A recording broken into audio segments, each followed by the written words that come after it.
What does every NBA team need going into the draft in a few days? So I did part one on the Eastern Conference a few days ago. If you want to go check that out to see those teams, feel free. But today we're going to be doing the Western Conference, so let's get into that. The Dallas Mavericks need to continue building around Cooper Flagg. He had a great rookie season, had a 50-point game at one point, so clearly he's got the potential. He won Rookie of the Year as well.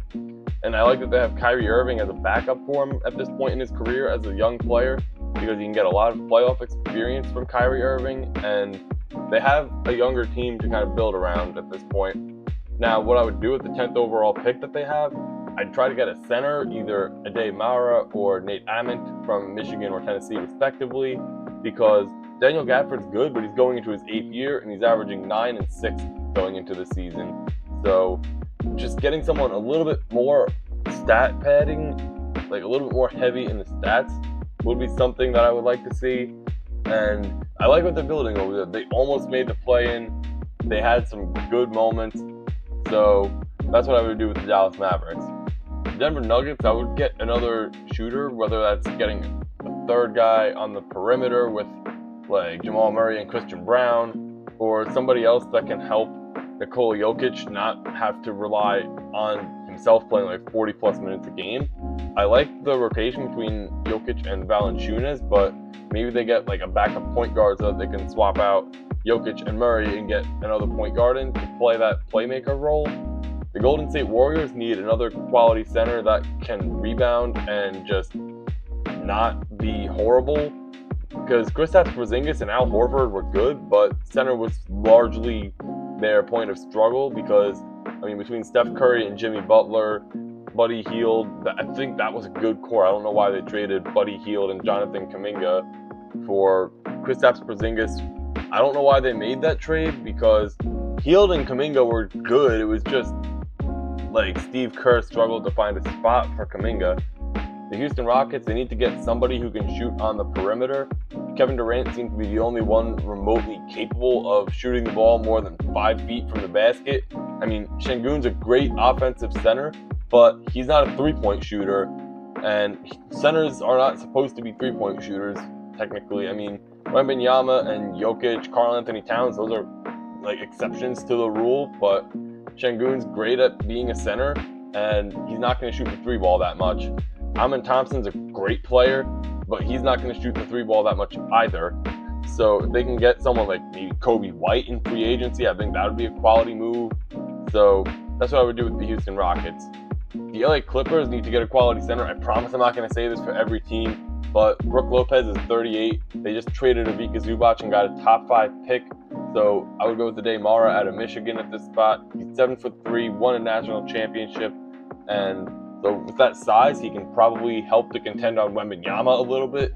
And I think they're kind of in that area where they're contending, but they're not really sure what to do. So I think adding Adey Mara, that makes them a top 6 team in the West, because he's able to be a defensive anchor for a team that's looking for one. And the Los Angeles Lakers, they're cross-city rivals. They need to hope that Bronny James becomes half as good as LeBron, and mainly because LeBron and Austin Reeves might be pending free agents, because Austin Reeves just declined his option for an extension, and LeBron James' contract is expired. So if they both leave, then it literally becomes Luka Doncic and the power of friendship. So if they can get Bronny James to magically just become better, then that would be amazing. But he was the last pick in the draft. I don't think that's going to happen. So I would just really make sure that they can keep both of those players, mainly Austin Reeves, because LeBron James is getting older. I don't know how much longer he's going to play, but if they can get like somebody else as a perimeter shooter, maybe Luke Kennard develops over the offseason. The other thing that they could do is try to get Kobe White. I know I said it before with the Rockets, but I think he's just another good complementary piece for a team looking to push off the perimeter. Another option, Dante DiVincenzo might be getting shopped around in Minnesota, so they might want to take a look at that. The Memphis Grizzlies, they need to figure out whether Ja Morant is the guy they want to build around, or if they just want to start over. They have the 3rd overall pick in the draft, so they can figure out what they want to do with that draft pick, or if they want to just completely blow it all up and make that 3rd overall pick the new face of the franchise. Now, the other thing, they got Cameron Boozer as that 3rd overall pick to be projected. So that could be that replacement for Jaren Jackson Jr. when they traded him over to Utah. They also hold the 16th overall pick if they want to just blow it all up and get a new point guard as well. The Minnesota Timberwolves, they need to get a younger point guard to replace Mike Conley. Donte DiVincenzo won't be starting the season because he tore his Achilles, so they're going to need a replacement off the bench anyway. So if they need that replacement, why not invest in a younger, more high-quality center to just make that and DiVincenzo the new rotation when he gets back from that Achilles injury? So that's what I would do with the Minnesota Timberwolves.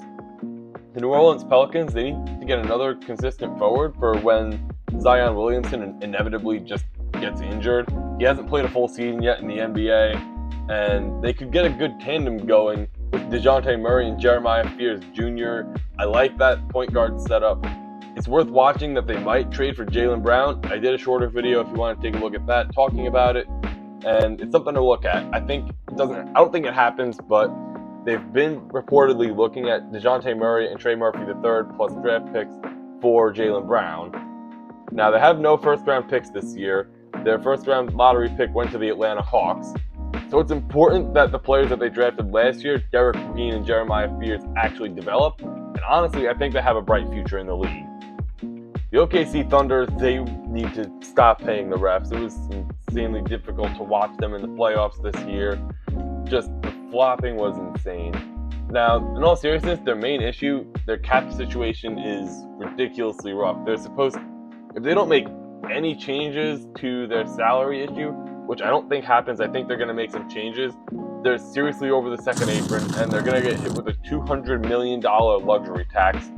Now, I do think that they actually make some changes, whether that's trading Jalen Williams or like cutting some of their bench players, or just I think they're going to make some changes to that.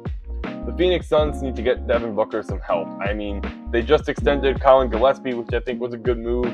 So whether that's like getting some free agency picks, like Mitchell Robinson's expected to be a free agent, but he's also like been looked at by the Rockets and the Lakers, and I think he's going to be a popular target. Whether or not he leaves New York, comment that down below what you think happens.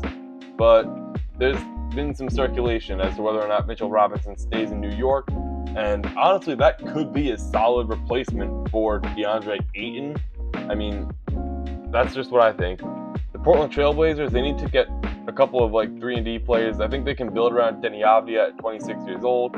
Personally, I think as a free agent pick, Tobias Harris could be a good target. But the main reason I'm talking about free agency, they don't have a first-round pick. So they got to figure that out mainly in free agency, in my opinion. Because the second round, unless they have like their guy that they know they want and they know they can develop him, there's not a lot of quality second-round players. I mean, Jalen Brunson's a second-rounder, so I'm not going to diss it entirely. It's not impossible to get a quality second-rounder. It's just a lot more difficult. San Antonio Spurs, them and their fans need to just chill. They're way ahead of schedule. They made the finals with the youngest core in the league. It's Castle at 21, Wembanyama at 22, Harper at 20. So I think if they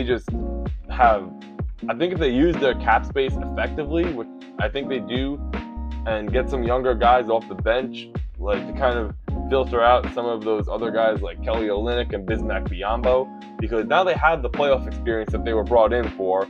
So if they can get some other guys like that, I think they're going to win a championship very, very soon. They're not going away. The Sacramento Kings, they need to go back to Cincinnati because they haven't won anything since moving to Sacramento. Just honestly, they have so many needs that at 7th overall pick, just go best player available. It's not that deep. The Utah Jazz, they need to reverse the Donovan Mitchell and Rudy Gobert trades from a while ago, like the NFL did with the Max Crosby trade. They have Darren Peterson at 2nd overall, so I would just take him. I like what they're building over there. They have Ace Bailey, Jaren Jackson Jr. They're going to get Darren Peterson in all likelihood, and they have plenty of other quality pieces. So that's it for both teams. Let me know what you guys thought. This was a really long process to make both of these videos, and I hope you guys enjoyed. Peace.